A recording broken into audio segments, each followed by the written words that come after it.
Well, I guess it would help if I actually came up on the screen. I was listening to the music, and suddenly I realized the screen was black and somebody belonged there, and it was me. Well, hello, and welcome to the Alliance Against Seclusion and Restraint podcast. My name is Guy Stevens. I am the executive director of the Alliance Against Seclusion and Restraint, also will be the host for the podcast. And I'm excited to have you here today with us. Always appreciate having people join us for this. We've got a lot of great conversations and presentations and things to share. If you're not familiar with the Alliance, and I'm sure that some of you that are already on are familiar with who we are, but if you're not, the Alliance was formed, and this is kind of interesting, 6 years ago. 6 years ago today, as a matter of fact, I realized that I got a message from Facebook saying we started the Alliance Alliance Facebook page today, 6 years ago. And nobody's brought me cake yet, so I'm a little sad. But 6 years ago today, the Alliance started, and we really began around a personal journey that I had with my family. Ultimately, it grew into an organization that is a small nonprofit, really working to reduce and eliminate punitive and exclusionary discipline, move away from crisis management approaches that are harmful, and really trying to move things in better directions and supporting people that need support. Many of you may be familiar with what we call the 5 principles, and that's what our beliefs are focused on. It's focused on trauma-informed, neuroscience-aligned, neurodiversity-affirming, relationship-driven, and collaborative approaches. So that's a little bit about kind of who we are. We're excited to have you here today. Always fun to have people joining us, and often from all over the world.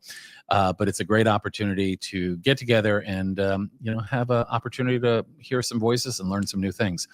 So I'm excited to have our guests on today, Angie and Nicole, who I'm going to introduce here in just a moment, and they're going to be talking to us about, I think, a really interesting topic. So you've got a treat in store today. Do want to share with you a couple of quick announcements. As you may be aware, we've been fortunate enough to have a couple of sponsors who have helped us to bring this podcast to you. And one of our sponsors, now going on 2 years, has been Supportable Solutions. Supportable Solutions is an educational consulting firm located in Wisconsin, but they work all over the world, that was begun and run by a friend and colleague, Connie Persick, and they do a lot of amazing work. Connie also developed something called the Why Toolkit, which I'm going to share with you a little information about. So I want to thank Supportable Solutions for sponsoring the podcast, and I want to share with you a little information about the Why Toolkit. Behaviors are signals to the deeper whys. The Why Toolkit, a tool built for and approved by teachers, parents, and administrators that can both assess and support individuals struggling with behaviors. Connie has created a document that turns typical behavioral documents upside down and replaces them with a deep dive into what really matters: how to support each child within a compassionate and relational framework based on their individual differences. The Why Toolkit was found to decrease seclusion and restraint by 21% in a year-long pilot study.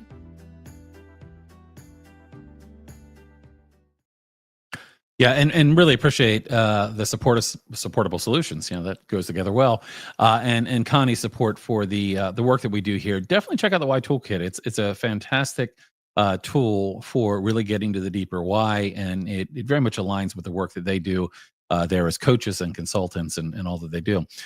Another quick announcement and something exciting to share from you, aside from the fact that it's our birthday, and who knew, right? I want to share with you something that we have coming up here very soon, and that is that we actually just announced earlier this week another virtual conference, and it is called Beyond Behaviorism. It's a virtual conference which will be happening in May. And if you're interested in learning more, you can go to our website, which is endseclusion.org. Go to our website, and on the front homepage there, you'll see a link to the conference and says Learn More. And if you click on that, it will take you to information. It is going to be a 2-day virtual event. It's not happening 2 days in a row. It's actually happening on a Friday and a Wednesday. It's going to be over 13 live presentations. We've got 2 special guests. If you sign up, you'll get 6 months access to the recordings, which I know works out really well, especially if you happen to be in a different time zone, which a lot of our participants in the last event were in Australia and New Zealand. So you get that access. Of course, you can join whatever part you're able to live, but then you can go back and watch the things that you're not able to. And we also tend to put out some bonus material as well. So you'll have an opportunity to even see more than you'll see for the live event. But this event is really focused on looking at behaviors. I'm looking at some of the concerns, the controversy, looking at better things that we can and should do to ultimately offer better support. And I'll just mention here a couple special guests. Dr. Mona Della Hook is going to be making a guest appearance at the event. Thrilled to have Mona. She's going to be making a special guest appearance on the first day. We've got Alfie Cohen making a special guest appearance as well. If you're familiar with Alfie's work, Punished by Rewards, unconditional parenting, and a lot of fantastic work as well. But we have this amazing lineup of speakers. We've got Greg Santucci and Borden King, Connie Lillis, Connie Persick, who I mentioned a moment ago, Stacey Baden, Diane Gould of PDA North America, Andy Horkus, Santana Ficken, Oswin Latimer, Dr. Destiny Huff, Meg Baldwin. We've got Betty Perlotta. We've got Amelia Bollard, Joe Brummer, Teresa Olafson, and just amazing group. So at any rate, Rebecca Engel and Chantel Hyde, who are both volunteers here as well, Jillian Enright, a really amazing group, a lot of fantastic topics as well. So just want to mention, tickets are now on sale. We really make a lot of effort to make sure the tickets are very affordable. So for both days and the 6-month access, it's $79. We also have an early bird coupon, and maybe Courtney can put that in the chat as well. But did want to mention that we're really excited about that. That's coming up in May. And will be on May, let's see, the 9th and 14th. But of course, the full event will be available after the fact as well. So with that, let's move away from announcements and all of those other things and get to why you're really here. You're not here to hear me talk about a bunch of different things. You're here to meet our guests and presenters. And I'm going to begin bringing up our guest here. And I see Angie there, and Nicole has disappeared on us for a second, but hopefully we'll be back. And I'm going to actually give a quick just a little bit of background. I'm going to read a little bit about their bios here to tell you who they are. And Angie Zara was born and raised in the heart of DC, not far from actually where I live. In fact, spends a little time in my county here as well. And you found your passion for education in 2015, serving students and caregivers in your hometown. Your career has included the creation of the position of social emotional learning specialist in your previous school building. And I remember when you were working on that, it's like this is somebody that's like, there's a need and creates an entirely new position, which is really amazing. Subsequently, that expanded across the LEA as well, the local education agency, ranging from elementary to high school campuses. Your experience includes implementing school-wide shifts through sustaining positive relationships, capacity building, addressing adult mindsets, which is always so critical, leveraging positive outcomes for staff and students. In the spring of 2024, you made your transition to work for Washington, D.C. Public Schools to support schools across the city in implementing restorative practices and support for the whole child. Additionally, you've collaborated with the Office of the State Superintendent to create the first set of Washington, D.C. social emotional learning standards. In addition to working full-time in the DC school system, you present nationally, and it's always fun to see you out there presenting when we happen to be at the same place on topics of trauma accommodating principles and strategies, applied educational neuroscience, adult well-being, and the nervous system regulation. You also serve as adjunct faculty for Butler University's Applied Educational Neuroscience certification program, which is something we talk about a lot here. Of course, Dr. Lori Desautels program, fantastic program. There's a certificate program right now, and it's been going on for a number of years, and really great program. And in 2023, you co-founded, and we actually have your co-founder here as well. That's really exciting. LiveWellEd, LLC, which supports caregivers, educators, and organizations responding to the needs of post-pandemic education system by sharing best practices and system design through consulting and coaching. And Angie, on top of all of that, I mean, the thing for me that's not in your bio and really should be, you're my friend, Of course. I don't know how I should go first. Bio, but I don't know how long. I was thinking about that day. It's been probably 4 or 5 years that we've known each other, and I've gotten to see you in many conferences and listen to you present, and really appreciate you and the work you do. And it's amazing, kind of, I think, connecting with you probably initially through Lori's program, and then seeing you kind of go from a student in that program to now one of the faculty on the program, is really fantastic. So great to have you here, Angie. Always excited. Thank you, Guy. And happy anniversary to the Alliance. Yeah, I knew it was around this time, and I wasn't really paying attention, and Facebook sent me a message like, it was 6 years ago. I'm like, well, look at that. Last year we had a little celebration for 5 years because that seems special, but there's no cake for 6. I'm looking all around my office and I see nothing. We can celebrate you today. There you go. The podcast will be better with cake. So let me introduce Nicole. Nicole, you and I had a chance to meet kind of virtually a couple of times, but we actually got to meet face to face recently as well at the Attachment Trauma Network conference. So it was a pleasure to get to, it's nice to meet people virtually and connect, but it's always nice to see people in person and get a chance to talk. So a little bit about you. Nicole Keler is a passionate special education leader with 9 years of experience working in the public charter school system across Washington, D.C. You are currently a specialist on the school equity and effectiveness team at the DC Public Charter School Board. However, you started in education system as a special education teacher, transitioned to working as an inclusion manager to support families and students with diverse learning needs on a larger scale. You believe that home-school partnerships are a key to successful student outcomes, rooted in trauma-informed practices. The first one there, I'm not familiar with. Flamboyant, is that how to pronounce that? You can pronounce. Okay. Flamboyant.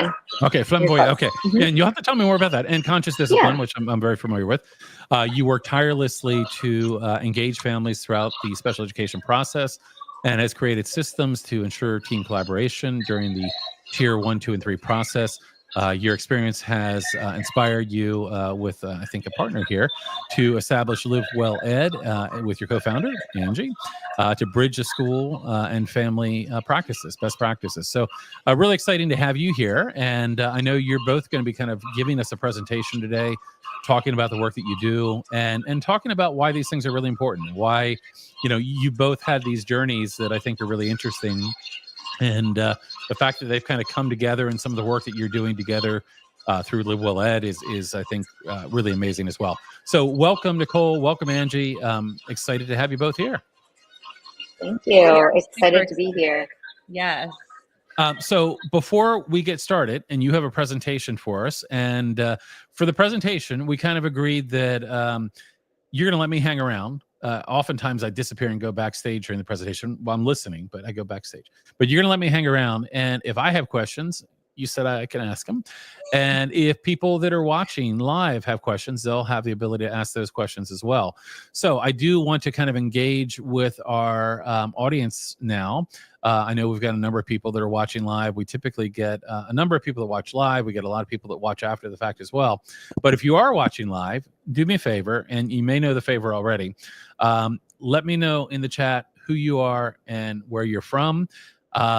And you can send us a piece of cake here too. That would be good. I want cake today, guys. Yeah. I do. I really do. I'm really thinking about that now. But let us know who you are and where you're from. It's always great to see who's joining us. And again, if you have questions as we're going throughout the presentation, feel free to put them in the chat. Angie, I'll mention to you and Nicole, you don't have to keep an eye on that chat. Both Courtney and I will. And as many of you know, Courtney is behind the scenes here, providing some of the information as we go. So we will go ahead and get started. So I'm going to go ahead, Angie, and bring your presentation up on the stage. And if you're ready, and again, if you're watching live, let us know in the chat who you are and where you're from. And if you're ready, you can go ahead and take over. And I see Andy's here from St. Paul, Minnesota. No cake, but that's okay. We'll make that up some other time. And Andy, of course, is going to be a presenter for our amazing conference that's coming up here. Ooh, nice. So let me go ahead and hand it off to you. Whoa, Nicole, you've changed locations. This is really going to confuse me now, but it looks like you're comfortable. And we have Tammy here from Connecticut, and it looks like a good day. It's a little chilly outside, but a nice day here. We have Chantel here from British Columbia, Canada as well. So a couple of people jumping on. So with that, I'm going to go ahead and mute myself, disappear, but I'll still be here, and I might pop in with some questions or just comments as well as you're going. And of course, if I begin asking too many things, you can make me stop. Yeah, don't go too far, Guy. All right. And, one more here. We have Paula from Atlanta, mom of autistic teen with Down syndrome. Good to have you here, Paula. All right. So you can go ahead and take it away. Awesome. It is so excited to meet you all, and thanks for that awesome introduction, Guy. Can you all hear me all right? I was hearing that I had some feedback in the background. Okay, great. Well, I want to start off with just introducing the topic that we're going to talk about today. So, Angie, if you don't mind going back to the last slide. So, we are very excited here to talk about systemic shifts and inclusion, specifically rooted in neuroscience-informed practices for transformation and capacity building. Guy did an excellent job explaining our bios, but one piece that was missing is that Angie and I actually met in the classroom as co-teachers. And so this to me is important to elevate from both of our lenses of mine being the special education expert and her being the social emotional expert, and how we've really intertwined those to create our organization, LiveWellEd, which serves as a resource to the community to really bridge what's going on in the education system to either leadership or families in order to advocate for what they need. And so this topic is really to help inform. Actually, if you want to go into the objectives, this topic is to help inform and explain about the 4 pillars of AEN, or applied educational neuroscience, to support special education best practices, and then also using our expertise to share with the community our identification of examples of effective structures and practices to begin systemic shifts in the inclusive setting. All right. Thanks, Nicole. And yeah, I couldn't have said it any better. Nicole and I really designed this session thinking about our own journey as educators, both first and foremost being classroom teachers before and during the pandemic. We were actually co-taught virtually together during the pandemic. So we are very cognizant of how these structures and practices show up in school buildings. And we also have walked the walk and believe that when we implement these things effectively, students can thrive and educators can thrive. So we're going to dig in.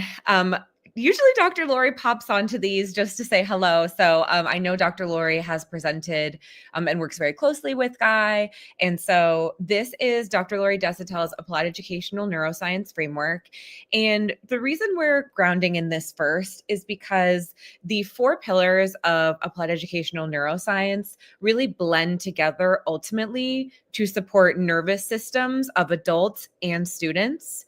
And when we're addressing things like co-regulation, relational touch points, and our physiology, we're able to rewire our perceptions of discipline to really be focused on proactive discipline, what Dr. Lori calls getting out in front of behaviors. Nicole and I are deeply embedded in the educational landscape. We are both in educational leadership. Nicole has the public charter school facing focus. Mine is public school. And we know that when we integrate these and move throughout our educational practices with these top of mind, we really set the positive conditions in school buildings, in organizations, and I would even say as caregivers and parents with children, when we're keeping these top of mind, it really allows for a thriving and rich learning environment. So just to go over those 4 pillars really quickly, we have our educator nervous system, which is really thinking about how behavior management is really about adult brains and bodies, and how we need to understand our own nervous system states in order to be able to respond to the dynamic needs of others, whether that's children or other humans. Co-regulation is a biological priority that we say is at the heart of our discipline, because biologically we are wired for connection and co-regulation.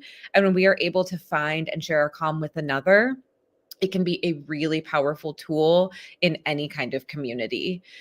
Touch points are what we call micro moments of connection. So they can be facial connections, they can be nonverbal, they can be physical moments of connection. It can be a tap on the shoulder. It can be a hug, consensual hug. It can be a fist bump. But when we move through micro moments of touch points and connection with intention, we're able to follow the needs of our students and those that we support. And then finally, the language of the nervous system, which really grounds in our final pillar, which helps us, we know we not only need to understand our own nervous systems, but the language of the nervous system and how it shows developmentally, particularly when we're thinking about navigating student behavior for all learners. And Nicole and I will discuss how this shows up in special education practices, et cetera. And Nicole is going to expertly explain how this weaves together with special education best practices, but we just want to make sure that we're really grounded in the 4 pillars. And then our lens throughout this presentation, and we invite questions, challenges, pushes, dilemmas from the field, dilemmas from your lived experience as a parent or caregiver.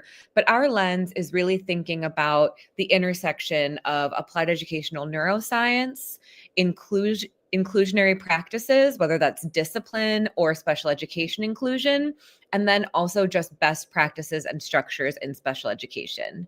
And we have this graphic here for punitive discipline / punishment versus applied educational neuroscience, because as you can see on the far right-hand column, when we are rooted in the AEN framework, we are able to offer those individualized touch points, build our own and shared awareness, and have the results of long-term sustainable emotional, social, and cognitive health and well-being, which is one of the great goals, I think, across the education landscape. I'm going to turn it over to Nicole now to dig into the special education of it all. Could I ask a quick question on that previous Please. slide before you do?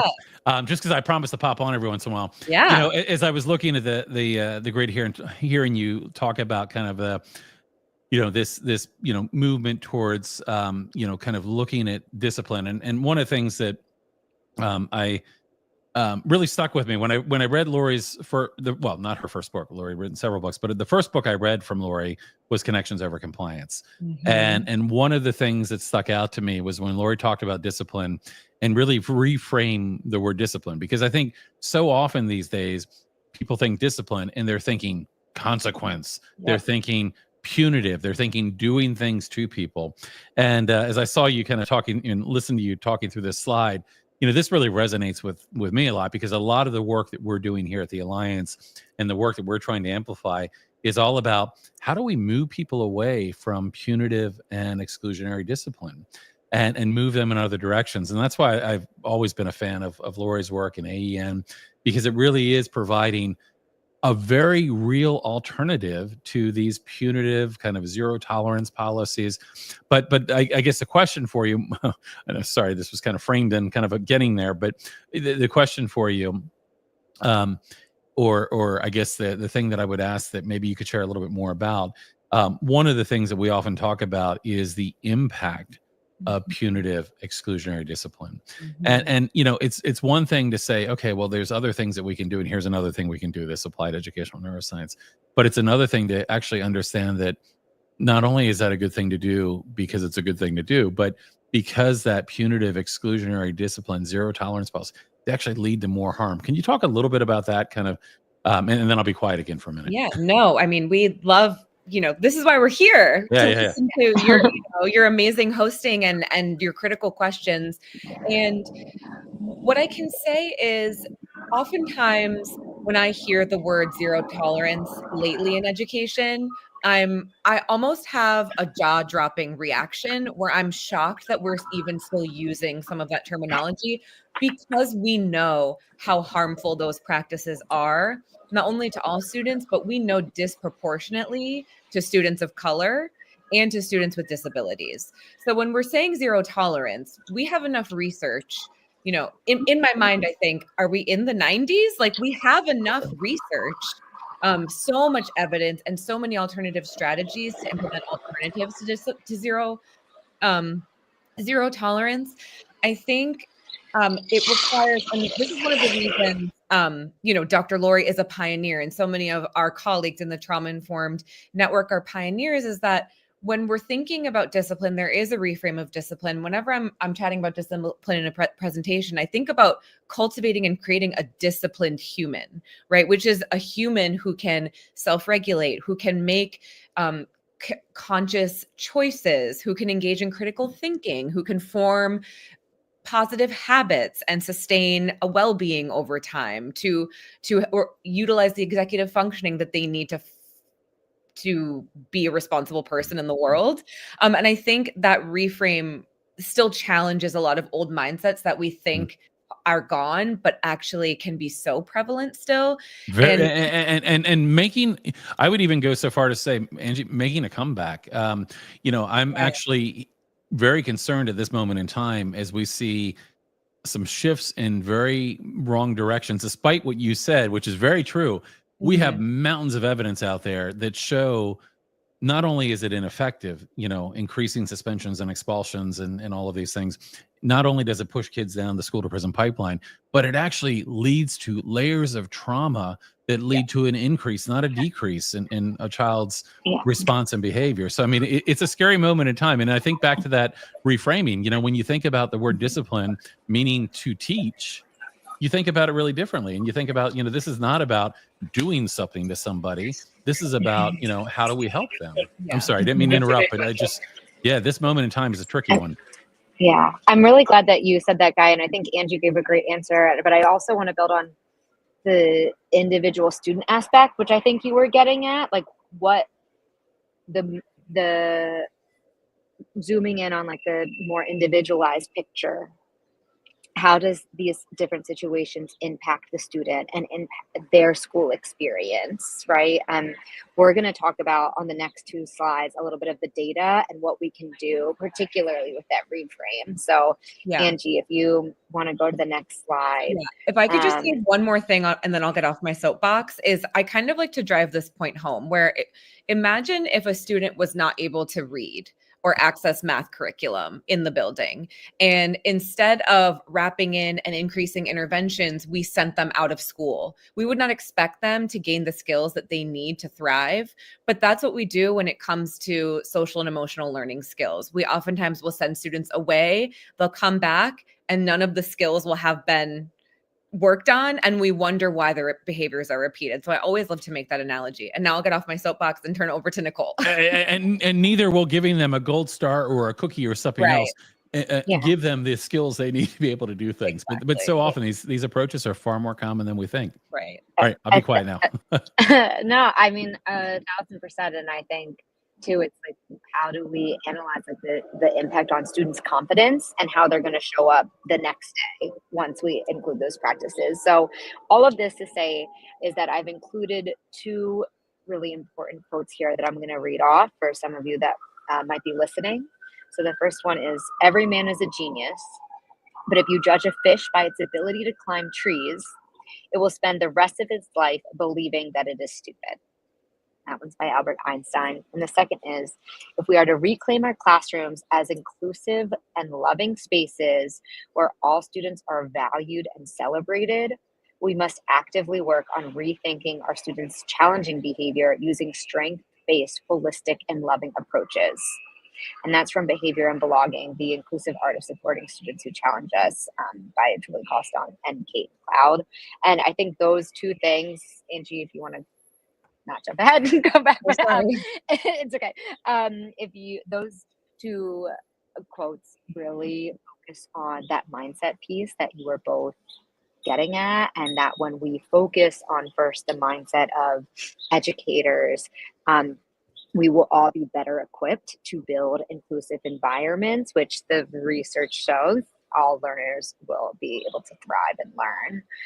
So now, Angie, if you want to go to the other slides, we want to share some data that, again, listeners might be aware of already, but really we want to just ground our point in data with this, that the special education population of students that are identified with disabilities have doubled in the last 4 years to approximately 7.5 million children.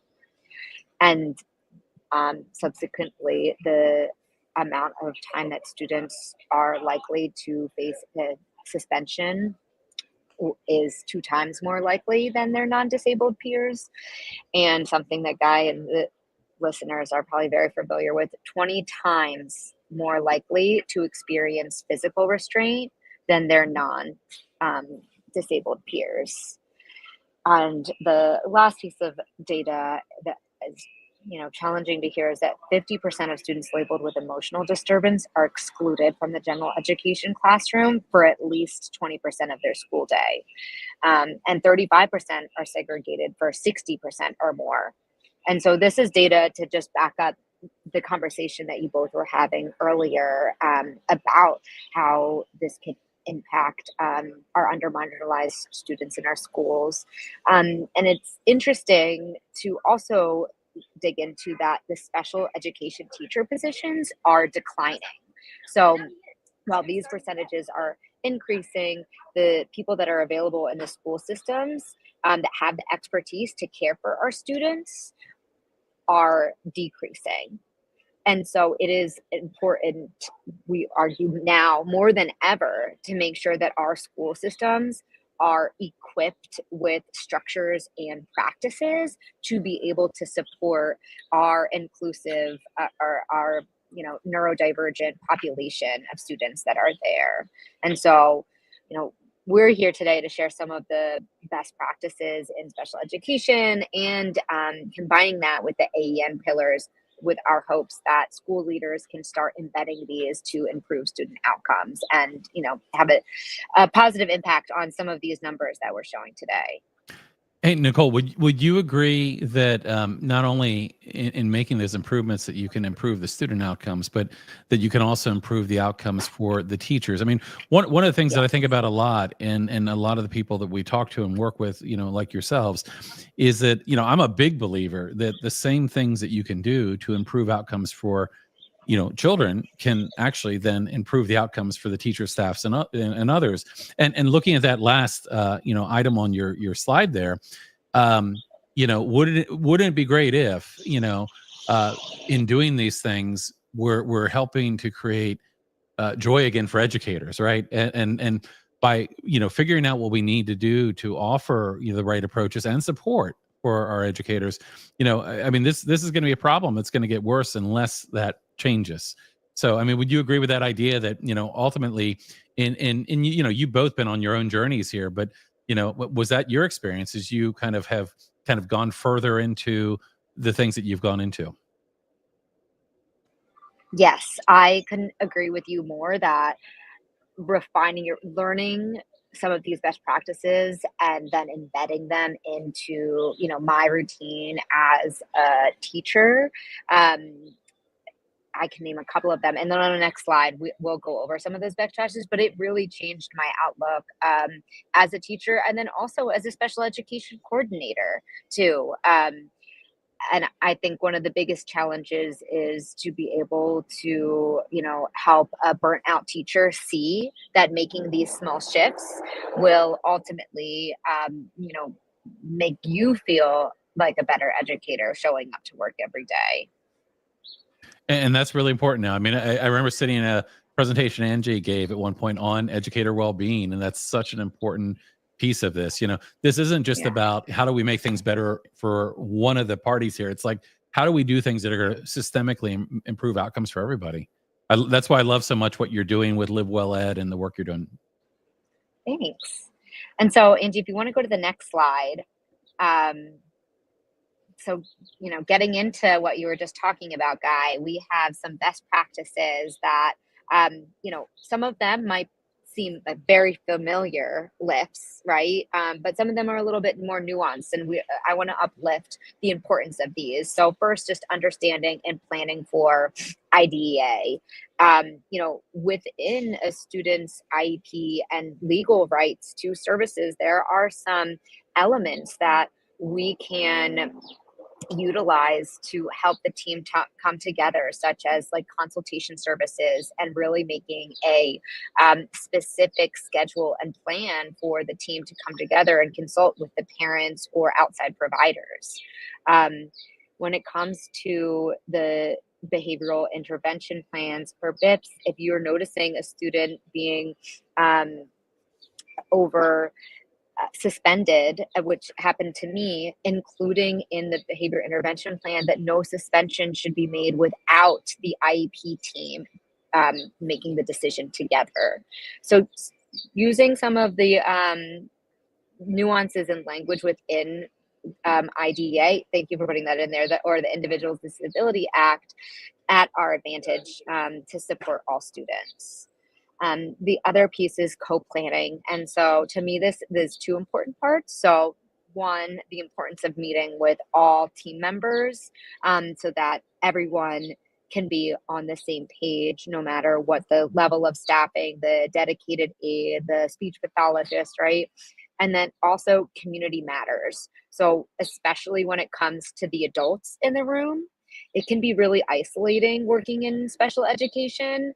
And so within those team meetings, uplifting the wins that the team's having, that the students having, can feel really rewarding. And I think that's one of those pieces that can make, your everyday more enjoyable. So that you'll want to stay in those school buildings more, and celebrating and asking questions too. So like reflecting on your practice, like this was working for me, this wasn't working for me. Can anyone be a thought partner? So really intentionally using those co-planning pieces. And then holding high expectations. So starting with building a foundation of trust with the students, and connecting the adult to student and students to students can allow everyone feel more safe to learn. And once we've built that safety threshold, then we can encourage a student to continue to strive for high achievement. And number 4 is high quality individualized instruction informed by resources and progress monitoring data. So making sure that we are using all different data sources, not just evaluations, but also the parents are and hugely important for helping inform plans, outside providers, dedicated aides. And sometimes this can be, overlooked, but using these data points can make teachers feel more successful in the plans. And then number 5 is delivering appropriate accommodation. So through multiple modalities of the universal design for learning, differentiation, engagement, and representation through actions and expression, incorporating the 4 different learning styles of visual, auditory, and kinesthetic, and read and write. And this not just meaning, changing the student's name and a word problem to make it more connecting to them, but really deeply understanding how that child learns best and making the task at hand seem interesting to them. You'll definitely get more engagement from the student.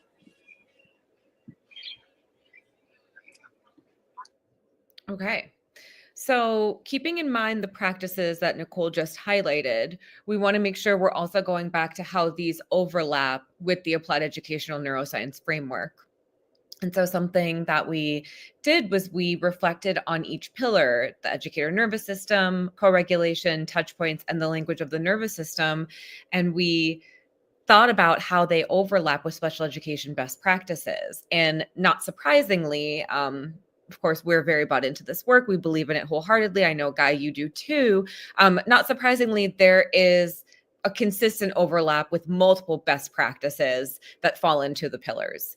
A question came up when we were presenting this at ATN, well, how does understanding and planning for IDEA, correlate or connect with the educator nervous system? And, our response was, well, when we're planning and intentionally trying to understand the IEP or the narrative of the learner that's coming in, we can also plan for our triggers and how we might respond to behaviors maybe that come up in the student's plan, so that we can plan appropriately, because we know as educators, we go first, and it's our responsibility to examine triggers, underlying root causes of our own behavior, so that we're not perpetuating disproportionate discipline or exclusion because we're feeling triggered by a student with an IEP. So that's just one example of how this conversation really overlaps. I didn't want to spend too much time here on the best practices, but just kind of uplift how they overlap in multiple ways. I would say that there's at least 4 practices for special education embedded within each pillar.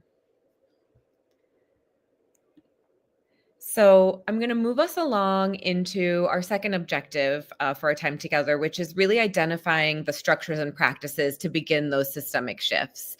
And Nicole and I want to be really clear in that when we're talking about defining a systemic shift and changing a system, it is a very challenging reflection to grapple with. So, we ask participants and we reflect on how would you even define a systemic shift in a building or organization, or how would you know when one has occurred? And this is a big question. But we thought a little bit about this, and some of the answers that we reflected on were thinking about how not one individual holds all of the power or puzzle pieces in an organization or school building, and that how if there are consistent structures and practices, the culture of the building and the organization will outlast an individual. So we're really thinking of having embedded routines, procedures, things like that, and really embedding it in like a mission and vision that isn't just defined by one practitioner, because we know we always want to find the change makers in buildings, but we also need many change makers. And so when a system is changing and going through these stages of systemic change, knowing, right, that the old system, the old way of thinking around discipline, about special education does not work. It cannot be maintained. We move into awareness, and then we start to explore new ways of thinking, a new paradigm. And as we begin to explore that, the great thing about education in our field is there's so much research and there's so many practices over the last, let's say, even 10, 15 years, that we can start to begin the transition. We can start to implement these practices. So when we think of like the first stage being a common language, having a common process and strategic goals, then developing a strategic plan, and then as we implement, assessing and refining that along the way. So this was our attempt to make something so complex a little bit more tangible and concrete through, again, our lived experience, not only as co-teachers before the pandemic in a full inclusion Title I school building that serviced students from all around Washington, D.C., very diverse, but how we also advocate for these 10 years later in our roles as educational leaders. But we know, and if there's any educator that's listening right now, or even parent of a school-age child, you know that March is tough and that progress is not linear, and we have to make sure that we're operating within our locus of control, because otherwise this work is hard enough that it can feel almost insurmountable if we're not giving ourselves that necessary grace and time that it takes to cultivate systemic change. So thinking about educational practices, which Nicole and I define as kind of the what, and then the educational structures, which are the how. We have identified some key practices and structures that we think, when consistently implemented in school buildings or organizations, we can create a trauma responsive, inclusive setting. However, we talked about adult mindsets. This is with the assumption that the buy-in from the grown-ups and the adults in the organization or skill building already exists. So we're not in the mindset of zero tolerance. We have adults that know zero tolerance and exclusion is not the way. We're not really sure what to do next, but we know that the old system is not working and it's time for a new one. So that is where we are in the systems of change in order for these things to be effective.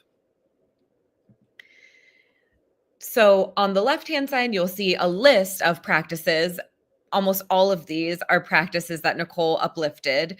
We get a little more nitty-gritty and use a little bit of education jargon here. So for the non-educators, we can kind of walk through. But these are best practices that work across any school building. And if you are consistently implementing these within the structures that are on the right, kind of how the kind of getting the machine running efficiently, then you can create that culture of systemic change. So we, on the next couple slides, have some examples digging into structures of our work, because a lot of questions that we get, Guy, I know we've talked about this before, is like, how do you do it? How do you create a position, that is a trauma-informed position out of nothing, out of an idea? How do you build and create systems that ideally can outlive you once you move on to another organization or school building? And Angie, I'm just going to interrupt real quickly Mhm. because you embody something that I feel very strongly, and the work that you did in creating the position that you created, and then kind of going off and continuing to do these things.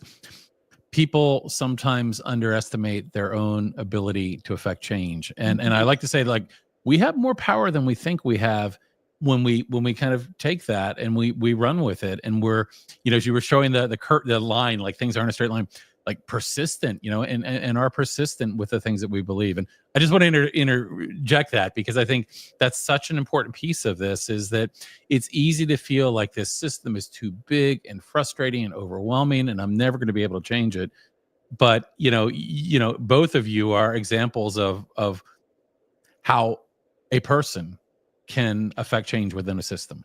Yeah. And Nicole has done this on school levels as well in her role with special education. So yeah, we consider ourselves, Yeah. disruptors. Right. And I think that's the mindset, Guy, that you honestly have to have, is that, it takes one person. Because the thing is, in the role, like, whether you're a social worker or a teacher or at the administration level, like, there are families that are coming in every year. And to your earlier point about how can this exclusion, impact students later on, like, it has a huge impact individual actions on them later on. And so really remembering that and digging in when you're showing up every day, I think is really important. Yeah. Oh, hi. Hey, I have to share something real quick. Do it. Look who's here.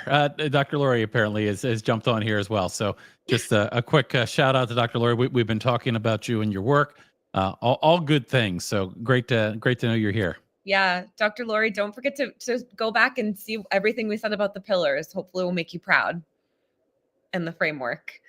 But just to your point, Guy, and Nicole, around it is challenging. It can be overwhelming. I think one of the desired outcomes of this presentation and this topic is that Nicole and I are saying, here are some tools, here are some practices, here are some structures. You do not have to start from scratch. We're literally saying, this is how we did it.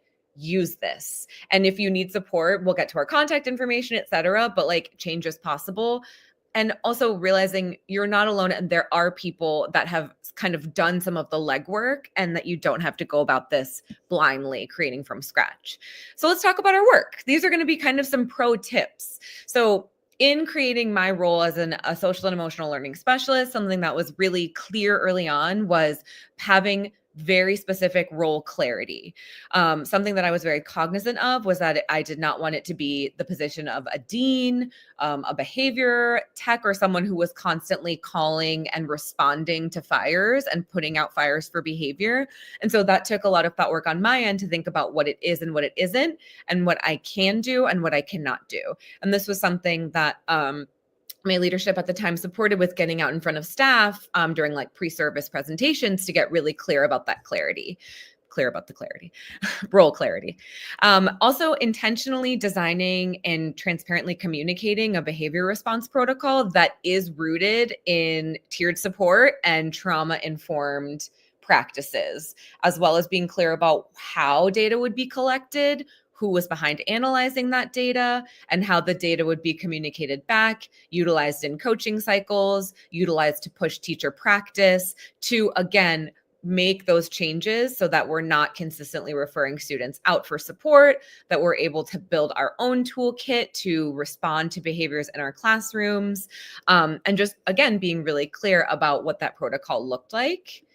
And then building out the protocol, something that I was very specific about doing was not only including responsive strategies or logical consequences, which are kind of the disciplinary responses, but making sure that there was a toolkit that was accessible to everyone and proactively communicated, and that the proactive strategies lived in this response protocol.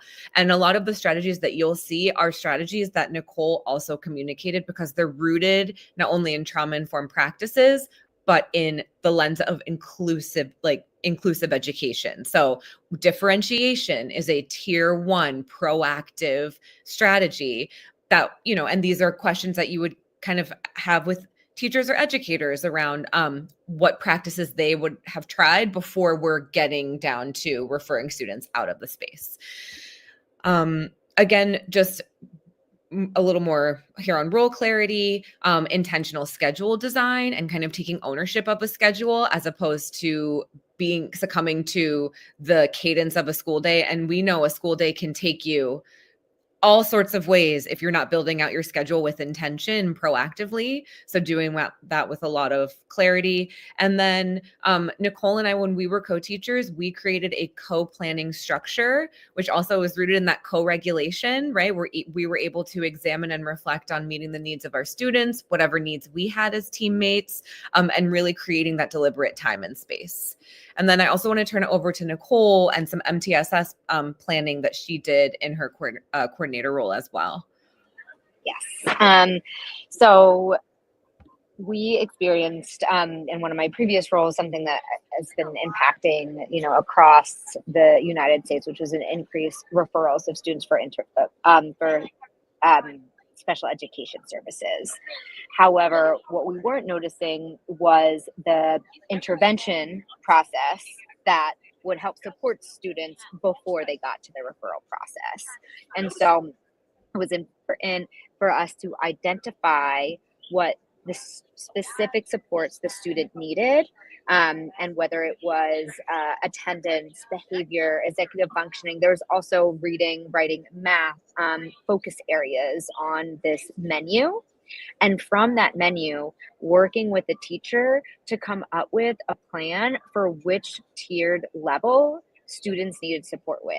And then once the teachers used their experience to come up with a level and intervention of support, we would then track the progress of that student and either move them down a tiers or move them up tiers, because of course intervention is to help support students get out of the intervention and back into the general population. And I want to emphasize here the collaboration with classroom teachers. Having a menu was so important so that teachers could have buy-in of picking, I actually think that the check-in, check-out system is going to work best for my classroom, or I think that the 2x10 relationship building strategy, and then having links to specific examples of how to do this. As Angie mentioned, taking the lift off because it's something that has already been pre-planned. And this, I would say this menu, having those interventions in place was really successful and emphasizing inclusion. Yeah. I will just highlight one thing, because this also came up from a colleague at ATN, and the list generated here is not an updated list. This list is reflective of where Nicole was in her school building, given where they were in their mindset work, where they were with their protocols and procedures. We are not saying that the tier 1 interventions here, for example, class dojo points, like that is not something that we advocate for in LiveWellEd. We certainly would move away from, obviously, point systems. However, what you see here is a real lived example, probably from school year maybe 22, 21, reflecting, again, a lot of this work is also meeting folks where they are in order to move the work along, because we know that systems change does not happen overnight. We know it does not happen in one school year. And culture change takes about 3 to 5 years. And so just naming that up front, if there's ever, I know in the community there can be pushback, but we're just going to uplift that. Angie, And then, I was just going to say, I appreciate your clarification on that previous slide. Mhm. And one of the things I think that's really interesting when you talk about kind of, multi-tiered systems of support, really, that's a very general idea to say that different individuals need different things. I mean, this is really about how do we provide and develop a system. And I think with anything like that, and looking at that list as you began to kind of point out, I'm like, yeah, I'm not a fan of that, or I'm not a fan of this. It doesn't mean that every multi-tiered level of support has to align with that. I know there's been some interesting work with Lori in terms of kind of taking that idea of multi-tiered systems of support and kind of realigning that. And that's where the opportunity is. I mean, there's an opportunity to say, maybe these aren't the things that we would want to do in kind of this, I'll use my own framework here, but kind of, trauma-informed, neuroscience aligned, kind of, context. But the idea of having that tiered level can be something really helpful for people to get their head around of how do we move, through this, and how do we offer supports that ultimately, hopefully, are going to better address individual needs. So I just appreciate you calling that out, because I mean, there are a lot of things out there sometimes that on a high level, it's like, okay, well, yeah, I'm with that, but then I see the things that are kind of the details, like, oh, but you can change that. We've seen people do that. We've seen people replace some of the interventions that might be more behaviorally driven with things that are more trauma informed or neuroscience aligned or collaborative or whatever they may be.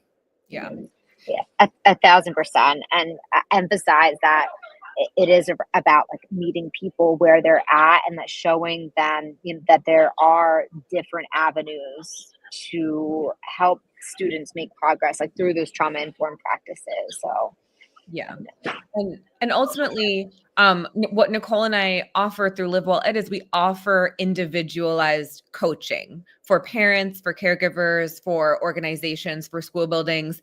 And realistically, if someone comes with a toolkit that they've wired for themselves, we can't say take that entire toolkit and get rid of it when they're operating in a space potentially of high stress and dysregulation. And so part of being an effective coach is, again, just like being an effective teacher, is like meeting people where they are, examining the tools, thinking about if the what they're promoting or what they might be disrupting, whether it's harmful or helpful ultimately for students, for other humans, and then thinking about how can we can strategically replace these tools with practices that we know are better and more effective, that reduce harm. Because when we know better, we do better.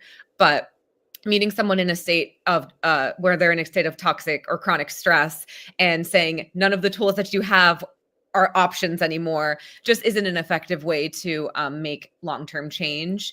But we know that change needs to happen. So how do we, again, chip away at that iceberg, at that beast of a system, so that we can improve education for not only for children, but for adults as well. So kind of in the vein of kind of toxic and stress and challenges, and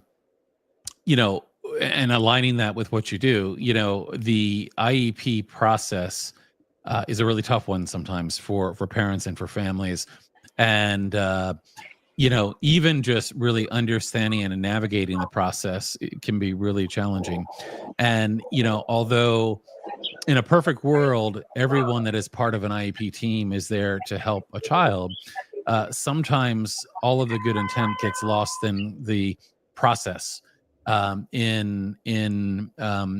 Sometimes ideas and beliefs that aren't necessarily aligned with, everyone's. So these can be really hard things to navigate. So, there are entire support groups and internet, web groups around, how tough it is, like on the parent side of this, and equally it can be tough on the educator side of this. A number of years ago, I did some training through our parent training center, and it was a 60-hour program, and it went really deeply into, kind of IDEA and the IEP process and all these things, and was so informative and helpful. And I remember when I finished the training, asking a question towards the end. I'm like, so do educators go through something like this?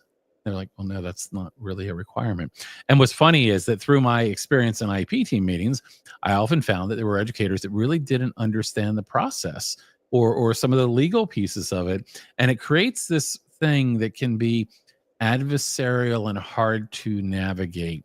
And what I've seen and heard in your work is that part of your work is helping to provide coaching to help parents navigate that what can be a really challenging process. So can you talk to me a little bit more? I'm a parent and I reach out to you and say, I'm really concerned. This is what's happening. The things that we're doing aren't helping. How can you help? How can you help a parent that might be in that kind of situation? Yeah, that's a great question. And first, I just want to acknowledge that it is not just a complex system, but it's also an emotional piece that I think parents also have to struggle with. So when you're trying to learn something new that is complicated, and then there's also the emotions of, and concerns about what's going on with your child, it's a really big burden to bear. And I can speak to that. I mean, as a parent, and knowing many parents that are going through this process as well, there's nothing more difficult than sitting in a meeting with 6 professionals across the table who are telling you all of the things that your child isn't doing, can't do, the expectations that aren't met. It's brutal. It's really brutal. Somebody just put in often exhaustion. Yeah, I mean, it really can be difficult. And when of course, and what does that do? What does that do from the nervous system perspective? It gets the parent dysregulated. Suddenly you feel like your child. So that process begins to kind of go in a bad direction sometimes, just because the feelings start to grow. And even though the intent might be good, So anyway, I feel that. I've lived that. It's hard. Yeah. Yeah. And at LiveWellEd, our hope is to, we often offer individualized services. So depending on the parent need and, where they are at and the understanding of the process, we want to be a thought partner with them to bridge what's happening at home, what they're seeing, what their understanding is of the child, to what's going on in the school system, and then empower them with the language to help them prepare for the IEP meeting itself. Or we also help them prepare for just reaching out to teachers, asking them about the progress of their child, because sometimes parents don't know that they can ask that, right? Asking them just about, how they're doing daily. But really what the feedback that we've gotten through our model is it's very beneficial for parents to just really have a thought partner of, I'm thinking about this, is this, okay to ask? How should I go about doing this? And we can use our expertise from being on the other side of it and my piece of managing special education teachers in the law to be like, this is 100% within your right to ask. This is the best language that you should use to ask, because sometimes parents and school teachers aren't speaking the same language. So you might be asking, like, why is my student outside of the classroom all day when they're talking about, the least restrictive environment, right? So really finding that bridge of language. Now, are you also attending IPT meetings, or is it more a matter of kind of trying to empower, the parents to be able to, advocate based on kind of the coaching? Yeah, that's a great question. So right now we are just in like the empowering phase. We haven't attended any IEP meetings. We have helped parents with like pointers, right? So we've given them some scripts to ask or questions to ask. Yeah. I venture a guess that it could be a very interesting place to be if you ever find yourself there, given what you know and your expertise. You've been in meetings and you've probably had the opportunity to work with different teams, and you probably heard things in meetings that made you go, what did we just say? Oh, we can't say it. Some of these things can be really, really challenging. So it's interesting. But certainly I think that model of, and that level of support, being able to ask a, person that has the experience as a special education, director and educator, questions and kind of leading people to, here's how you might ask for that, or here's how you might, I can see where that can be really helpful. Yeah, and so we're not, to Christina Keller's question, we are not advocates, but our model is a parent coaching service. So I'm certified in special education, and have 10 years of experience in the field. And so we use our lived experience to help parents navigate that space and really help them prepare for those meetings, because sometimes they don't have someone help them prepare. So we're that first step before a parent might ask for an advocate. In my experience, parents don't always have that resource because unfortunately the school systems, which should be that resource for them to ask questions, are overburdened or burnt out. And so parents through LiveWellEd will have a thought partner, someone that they could ask questions to, real face-to-face, not just Googling, right? Before they would have to go and pay for an attorney. So right. So more on the consultation side of things. And of course, if that goes well, then, you're better prepared to then, I put it akin to the training that I did years ago on the process. Then I was empowered to kind of go and advocate for these things. But of Exactly. course, in working with families, you might find like, hey, this is a family. You might benefit from having an advocate, or you might benefit from having an attorney. And as Christina mentioned, of course, mentioned COPA. COPA does a amazing training program for advocates. And what's interesting is that to be an advocate, it may vary from state to state, but there's typically not a certification or a process that you have to go through to become an advocate. A lot of people that become advocates, their parents, they go through the process, they navigate it, they want to help other people, they become an advocate. COPA, the Council of Parent Attorney Advocates, has a certification program that I'd say is probably one of the best out there in terms of preparing somebody really to be an effective advocate. And that takes a lot of time. And there's learning the law, and there's, but what you have in the service that you're offering is kind of, this is not necessarily this is complementary. It's something that you could do prior to deciding that, you needed an advocate or an attorney to better equip yourself to, go to those meetings and understand how to work with the team effectively. Yeah. Exactly. And ultimately, advocate for the needs of yourself and your child. And then additionally, we offer student facing or child facing supports, right? Where we're able to actually support directly with students. We offer it in person and then are open to virtual touch points. Obviously we're very effective virtual educators. But really just thinking about building parent and child capacity in whatever way that looks like, whether it's through behavior or through special education consultations. Gotcha. And just being mindful of the time here, if there are any final questions or comments, you're welcome to put those in the chat, and we'll try to get to a couple of them if we have a moment here. So if you have any questions, go ahead and put those in the chat. And I just wanted to, sometimes I get carried away with my own questions, and I'm like, oh, I forgot to remind people if they had other questions. So if somebody was interested in the work that you do and your services, I know you've got your contact information here. And I know you also, you mentioned the newsletter here. And along with the newsletter, you've been doing some, you want to tell us a little bit about some of the kind of virtual events you've been doing? Because I think that's really interesting as well.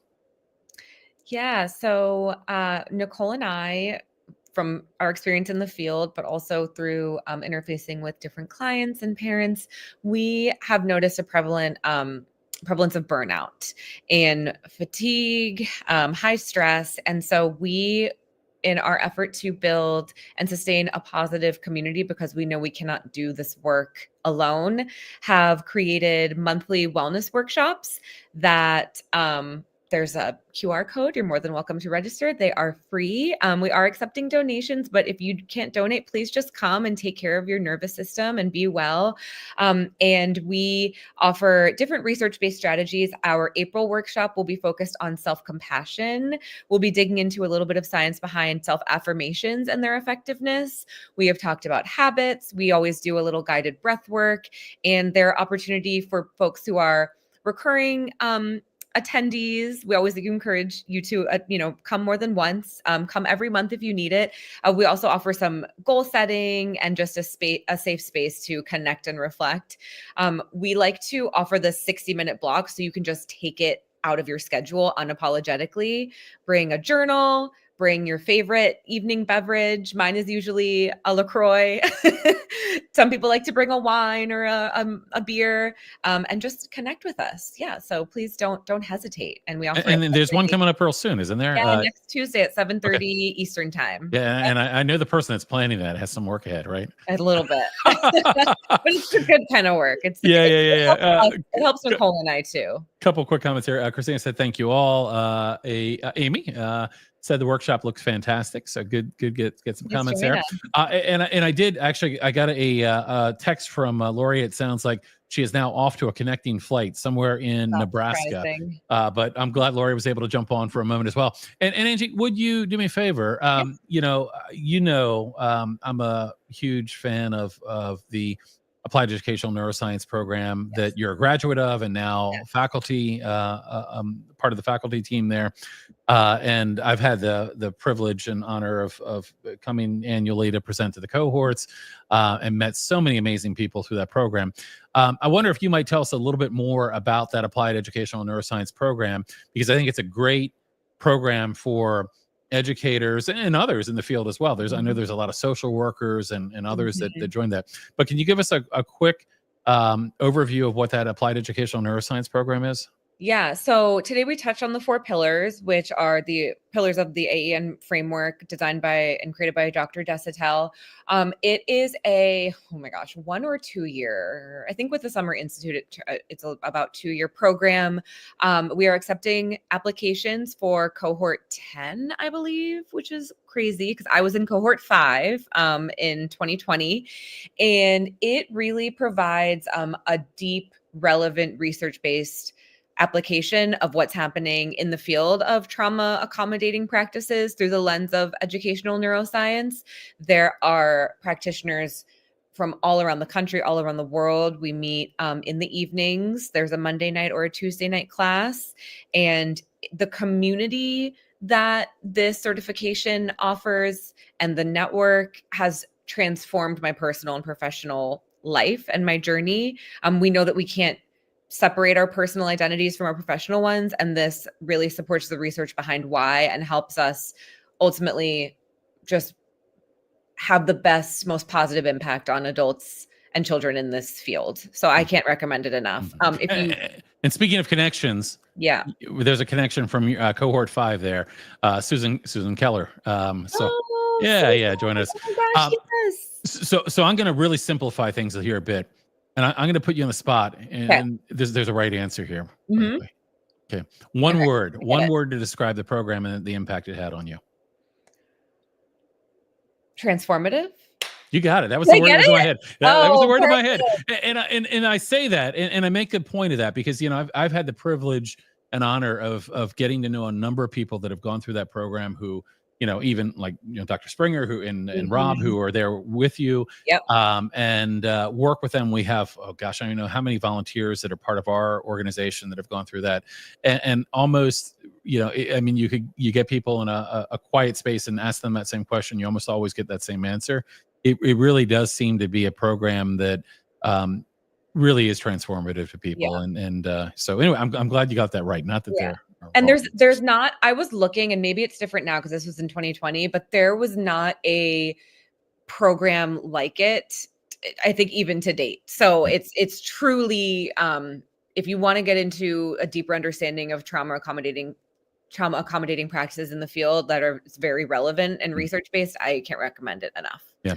And of course, that's a graduate certificate program, but I know that there's been ongoing work on a graduate program and kind of leadership and related to this as well. So hopefully there's going to be some more options down the road. That's right. Yep. That's right. Very exciting. Well, we have reached about the end of our time here, but I want to give you an opportunity for any last thoughts or words that you might have before we wrap up. And Nicole, I'm going to start with you. Any final thoughts that you want to leave us with as we wrap up today? I mean, it has just been such a pleasure talking with you, Guy, and I know we share a very similar passion for this community and inclusion for our students in school. So I appreciate you having on here. And for anyone who's listening that is facing any challenges with their child or know someone that is facing any challenges for their children in navigating this process at schools or wants support at home with their child, please reach out to us at livewelled.org, or you can email us at letsgrow@livewelled.org. Fantastic. I'm sure Courtney will put those links in the chat. Every once in a while, I go to grab a link. I was grabbing it for the applied educational, and then I'm like, oh, Courtney already has that. So I'm sure we'll throw those up in the chat as well. Courtney. Nicole, thank you, and really a pleasure to have you here today. Great to meet you. And at some point, since you guys aren't far away, we all need to get together in person and chat as well. Definitely. Angie, any final thoughts? Any final words? Anything you want to leave us with? No, I think Nicole summed it up. Again, happy anniversary. We're so grateful to be featured on the 6th anniversary of the Alliance. So thanks, guy. And we appreciate your hard work as always. Well, thank you. And I appreciate both of you and the work that you're doing. I appreciate that work to really kind of bridge something that's an important bridge. Having the experience and the insight as an educator, kind of understanding the challenges that families and students and parents are facing, and helping people navigate it. It's a really important place. So I'm gonna before I sign off here, one more quick plug for our conference that's coming up, just because I'm really excited about it. We've got the Beyond Behaviorism Conference coming up in May, a 2-day virtual conference. Go to our website, endseclusion.org, and check it out. We've got an amazing lineup. So hopefully you can get a ticket and join us for that, and you'll have access for 6 months of that as well.